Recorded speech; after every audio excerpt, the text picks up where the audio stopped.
On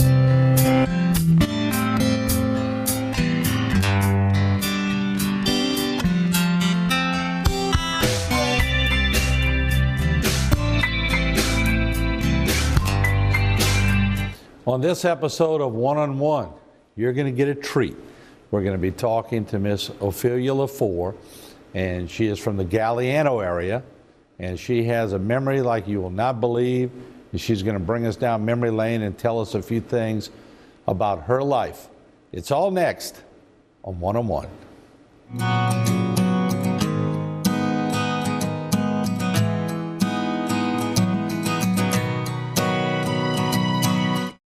One-on-One is brought to you by the Law Office of Waits and Downer.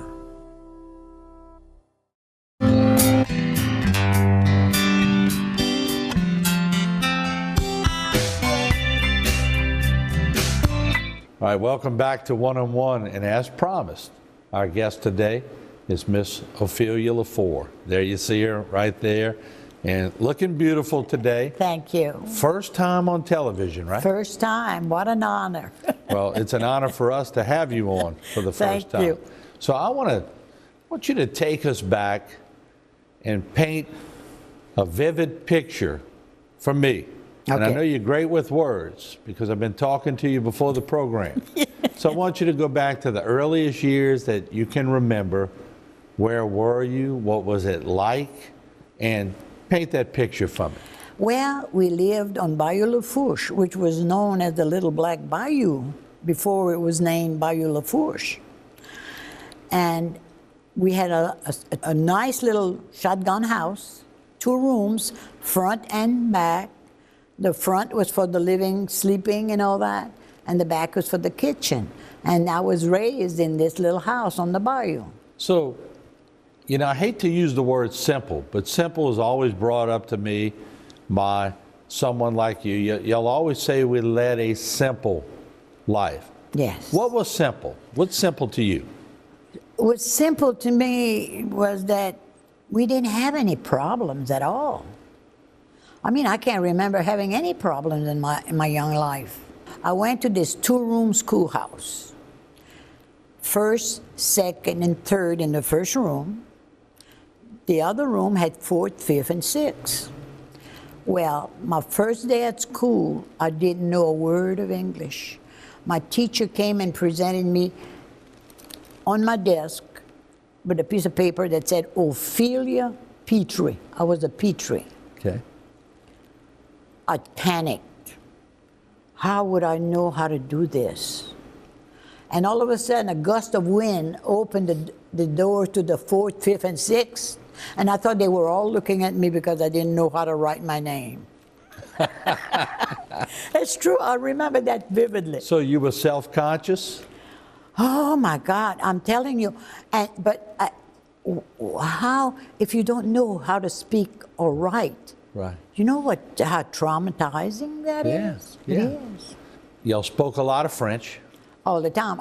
Somebody said to me, well, when you went to school, why didn't you go back home and talk to your parents, teach them how to speak English? How could I do that? I mean, I was just learning myself. Now, the French you all spoke was different than the French we learned in school, right? And we couldn't speak on the French school in French. Had to speak English. We were forbidden to speak. We were punished for speaking the French language. That's why I took it hard. But in a way, didn't that turn out to be a blessing because you got to speak 2 languages? Oh, yeah. But you got to talk about your kids without them knowing what you were talking about, right? Yeah. That's right. That's right. Or did they know French? They didn't know French. Okay. My 2 oldest ones, Nolan and Wanda, learned to speak the French with my parents, my mama and my father. Okay. We lived right in the back of their house after I married my husband, Pershing, after World War II. And they learned how to speak the French with their grandmother. It's hard to explain what that transition from English to French is. Right. It's very difficult. So you have to live it to know what it was like. Give me something in French. I mean, do you know a prayer in French? I want to hear you speak French. Mais comment ça va? Ça va bien ou c'est comment ça va? Ça va. Ça va bien? Eh bien, c'était mauvais pour moi aller à l'école et parler mon français. Je ne pouvais pas parler mon français. What did you just ask me? I couldn't talk to my friend about my French. Whoever's going to listen to me on TV going to know what I'm talking about. Right, except for me. I felt bad that my parents never knew how to speak the English language. They just spoke French. Now, I took 2 years of French at Vanderbilt Catholic. Okay. Then I went to LSU. First day, I was in French. The professor walked in, and out of 360 students in an auditorium, picked my name. So I stood up, and she started talking French to me. I did not know a word she was saying, and she says, "What French are you in?" I said, "I'm in beginner's French." She said, "Well, you're in the wrong class. This is advanced French. Beginners is next door." And I was like, thank God. I did not understand a word she was saying. Oh, my God. And it was a totally different French Yeah. than what you were just You speaking. must forget, that's why everybody tells me that. They said the Parisian French is different than your Cajun French, Right. you know? But it has a flair to it. Yeah. When you talk, it's a romantic Yeah, yeah. language. But you speak it so well, and I guess you grew up with it. Oh, so absolutely. We didn't know a word of English when I went to school. Like I said, it was terrifying. And I had an older sister, but I guess she never taught me how to write my name or anything, and to come get a piece of paper and put it in front of me. And then the gust of wind opened that second door, and everybody looked into the room and knew they were looking at me. So tell me about the early years. How old? What's the earliest year you remember? I can remember, maybe I was maybe 4 or 5. I remember Mama had a child, a little girl. She was the last, I was the last, but then she came along, and she had whooping cough and pneumonia and died from it. Wow. I remember where she was in that house, dead, in that cradle. Wow. That was something, Right. you know? And I couldn't play with her. I didn't know what was wrong, you know? But she had died, and she was buried in the cemetery, and they had to put her in a grave of water. So let me ask you, and I don't mind saying, because you publicized the fact that you're 90 years young, Yeah. just had a big birthday. Just and had we're- one. And we're going to talk about that, but how did that experience with your sibling, how did that sort of toughen you up going through the years? Did it make you a tougher person? Other than that, I would have a happy childhood. I had a happy childhood. Yeah. I was the baby then, you see. How many There were kids? 4 of us. 4? Okay. 5 with the one that died, you see. Right. And so I was spoiled rotten. And you're And admitting that, huh? And and they called me Doo-Doo. You know what Doo-Doo is, huh? Sweet, sweet. Okay. Yeah. Wow. That's my nickname, Doo-Doo. Persian, my husband's family knows only, they don't know me by Ophelia. They know me by Doo-Doo. I had an uncle they nicknamed Dudu. Oh, really? So maybe so sweet. So that's sweet. Yeah. Okay, Yeah. I'm learning new things Yeah, today. there you go. Here on One on One. So take me from there. What was it from age 4, that recollection, to school? Do you remember anything in between there? I run to the schoolhouse.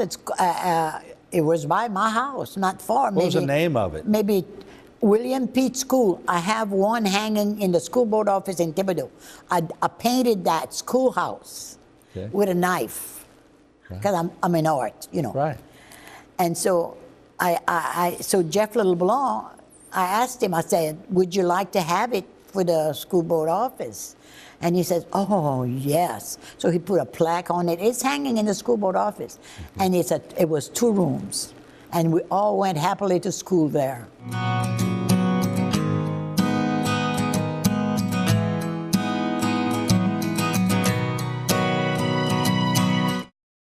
For all of your cases, including those with catastrophic significance, call Waits and Downer Law Firm.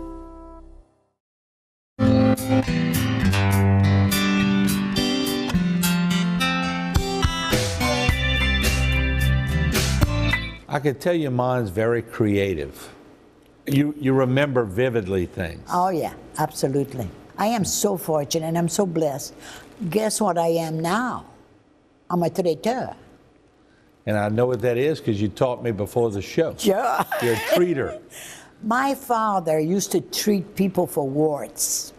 And when I had my grandchildren born, twin boys, Jay and Jess Curall, they had little fingers that went played in the marsh, you know, and all that. And I'd say, Wanda, why didn't I talk to Papa about the prayer for the warts? And she said, and I said it entirely too many times to her. She said, Mama, stop it. I said, why you want me to stop? She said, claim it. Don't you see the Lord is telling you something? Can't tell you the amount of people that treat for warts, and they go away. Now you tell me how. So from the fig tree, what did you dad What you do, you go, this, now, I don't know the secret to it. Okay. I just know that you go and you take a shoot from, a new shoot coming out of a branch that's going to make a fig. You cut it off. And I've watched my daddy do that so many times with the people that I knew exactly what to do. You make a notch for everyone you touch with a knife, and you said, Lord, I'm giving it to you, take it.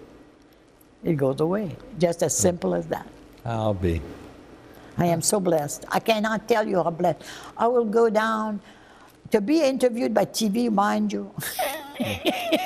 Gets to show you, I never dreamed I would get to be 90. And I asked the Lord, now Lord, is it because you like to hear my voice that you left me live to be 90? And he said, yes, Ophelia. I answered for him.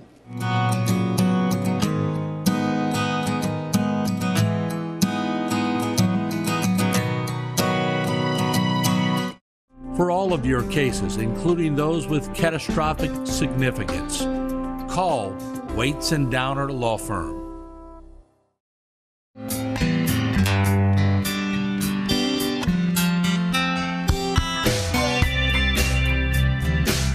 From listening to you just in the early stages of this interview, I could tell you put a lot of stock in the Lord. Absolutely. He's my friend. He and I are very good friends. Okay. And he hears my voice, and he hears everybody's voice. Don't get me wrong.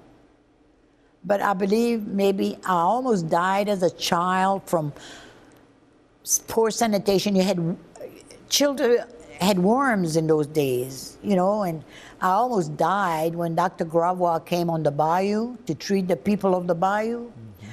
And I almost died as a child of about maybe 4 or 5. And when he left, he said to my mother, I have done everything I can for her. Now you'll have to pray that she either dies, or she lives on. And from that day on, they prayed for a whole week around my bed. And here I am today. And he had said, if she might die, but she might live, or she might have brain damage, because I had a fever 106. And so when I say that, they say, oh, that's what's wrong with you, you got brain damage. So that's a big joke in my family. You have a very good sense of humor. Well, I try. Yeah. I had a wonderful life. My parents loved me dearly. And the Cajun people, they love their kids. I was rocked till I don't know how old I was. Mama would still put me sit me down on her lap and rock me. So let me ask you, who'd you get your sense of humor from, your mom or your dad? From your daddy more. My daddy was an inventor. Okay. He invented a muskrat trap. We have that patent at the house, and we don't know if it was ever used. Right. And he also made something to kill. You know, there was no insecticide in those days. Right. So we always had a grove of trees in our front yard. And you had these worms that would come and eat a little beginning of the little oranges coming out. Right. So he invented a pincher we made out of wood that he'd go and he'd smash them all up to death. I wish I had that pincher today. Just but simple inventions. I know. That worked. And he invented a trap that he was so good at it. By the way, I was his primary skinner of muskrat as a child. I was 14 years old. I was skinning his rats. Well, tell me, take me through that process. Okay, every winter in November or early December, we would go out in the camping grounds of the marsh. My papa would lease some land, some muskrat lands, minks, coons and minks and muskrats. My brother, I had two brothers who trapped with my father. We all worked together, and we had a camp. We'd build a camp on this land. If it was just for 1 year, we would just build this simple little camp. Right. And we had water in drums, to drink. And we lived for 3 months, and I was out of school for those 3 months. The school board allowed us to do that because we were all working people. Now let me ask you, so a muskrat, when I hear muskrat, I think of nutria. Well, But it's different. No, it's different. It was a smaller rat. Okay. It was a more beautiful rat. A nutria is rough. Right. It's got a rough fur, It was silky. It was a smaller Was it similar to rabbit fur? Or? No, it was more like, not rabbit. Rabbit is too long. You don't know what a mink was. Yeah, I know what a mink. Yeah, Okay. mink. Well, it was all that size. Okay. Muskrats are beautiful. They were beautiful. Now, could you eat muskrat? Oh, no. Okay. Couldn't eat But that. you could eat nutria. I could eat, no, oh no. I wouldn't eat it, but a No. lot of people do eat Well, it. my mama cooked it for somebody who came to work one winter with us. And he said to Mama, would you cook me some nutria? And she said, you want me to cook you some nutria? Wow. He said, yes, ma'am, I want you to cook me some nutria. And it smelled so good when it was cooking, but we wouldn't eat it. I know a lot of people that have eaten nutria, but I'm not one of them. I know, I'm not either. I'm not one. I don't even like to eat rabbit, but Now, I can eat rabbit. yeah, you can eat rabbit. As a young child, Daddy would go rabbit hunting a lot, so I ate a lot of rabbit. Yeah. I like rabbit. It's pretty Yeah. good. If you cook it right. I used to like rabbits too, but you know what? Mama liked the best about the rabbit was the brain in the head of the rabbit. Really? Yeah, she used to love that brain.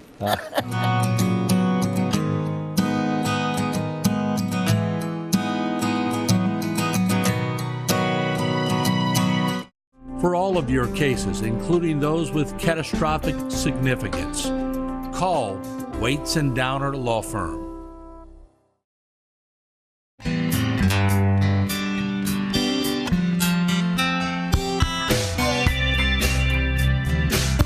You got 3 months off of school to go trapping. Go trapping, yeah. Life was so simple then. I like to think of my childhood because we were so happy. There was no drugs or alcohol or anything Right. like that in those days. So no alcohol at all? There was some people drank. I mean, but- Uncle Joe wasn't behind the shed Yeah, oh yeah. sneaking a little he had shot his or jug, something? yeah. But I mean, it wasn't a problem of, You didn't have like today all these, a drug for this, a drug for that, and oh everybody my gets God. hooked on No, the no, drugs. no. And you had remedies to, you went to a traiteur, he gave you a remedy to get rid of your sore throat, Right? and he would treat you. He would also pray. Prayers are so powerful. Right. I can't tell you how powerful they are. You know, I never knew. My dad, mom have fig trees in their yard. Oh, shed back. Now I'm thinking of fig trees as, I think maybe God put everything on this earth that could help somebody with something. Yeah. You just got to figure out what it is, don't you? Yeah, and you see, as far as treating for warts, I don't know. I never asked my father what the secret was. People had to come to him and ask him. He wouldn't volunteer that. You know what I'm saying? It was just a fateful thing that they would come and say, Mr. Elfair, would you treat me for my warts? And I'd watch him do this, and I'd watch him go cut that fig. There's something to do with a fig tree. One day I'm going to say to the Lord, now Lord, I want you to tell me something. Yeah. What is this thing about that those warts went away with that fig branch? They said, yeah, you would be one to ask the Lord that. Hey, You have a pipeline to the Lord. That's pretty good. That's good. That's good. And so, what he would do, he would just make a little notch on that branch, and every time that happens, it happens to me all the time, so I can vouch for it because I have the gift.